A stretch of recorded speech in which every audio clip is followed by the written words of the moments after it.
कि बहुत सारे लोग इमाम हुसैन का गम मनाते हैं कि उनकी शहादत हो गई करबला में, उनके बच्चे शहीद हो गए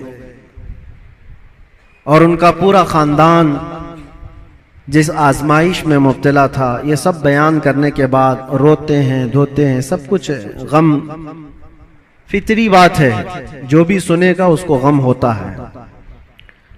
लेकिन मैं ये पूछना चाहता हूं, अगर सही मानों में इमाम हुसैन का गम ही है आप, और सही मानों में उनसे मोहब्बत की वजह से गम करते हो,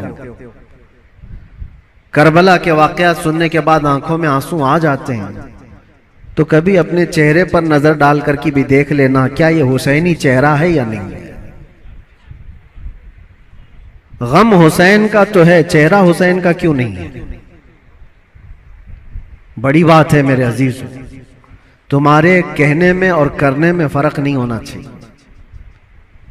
जिस चीज की मोहब्बत का दावा कर रहे हो वो हुसैन आजम रसूलुल्लाह की शरीयत और रसूलुल्लाह की सुन्नत बचाने के लिए अपने बच्चों का खून भी कुर्बान कर दिया, और आज हमारे बच्चे, हमारे नौजवान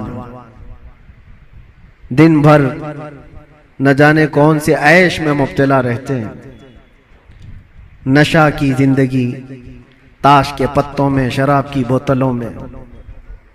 क्या ये जवानी आपको इसलिए दी गई है? हुसैन आजम का जिक्र सुनने वाला कभी ऐसा नहीं कर सकता कि उसकी नशे से दोस्ती हो, कभी नहीं हो सकता।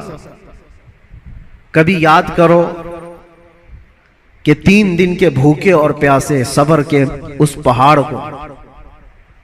एक बात मैं आपको बता दूं, हमारे बच्चे की उंगली में भी अगर चोट आ जाए ना तो बेकरारी बढ़ जाती है।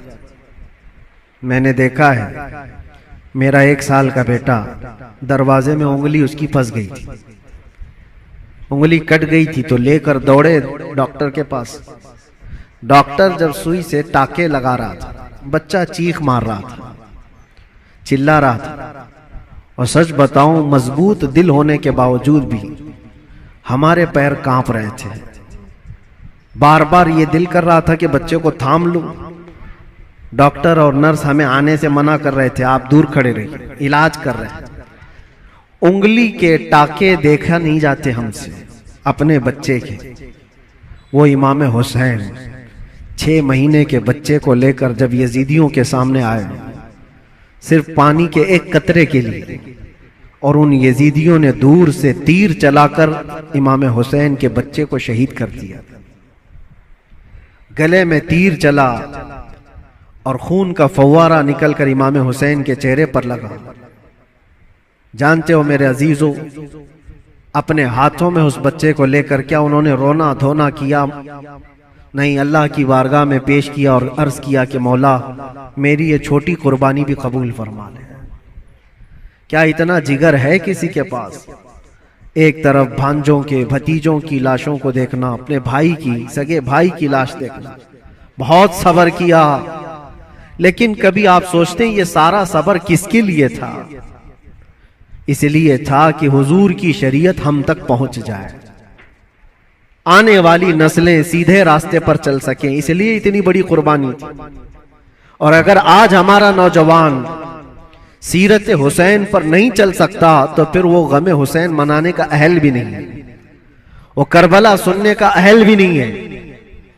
करबला के वाकयात सुनने वाला नौजवान वो सच्ची तौबा करके सच्चे रास्ते पर चलने का अज़म करे तो ही हकीकी मानों में वो हुसैनी कहलाता है।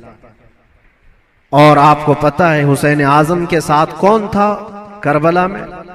सिर्फ उनका खानदान। 82 लोग, 82 लोग गए थे, जिसमें से तो 72 के करीब शहीद हो गए।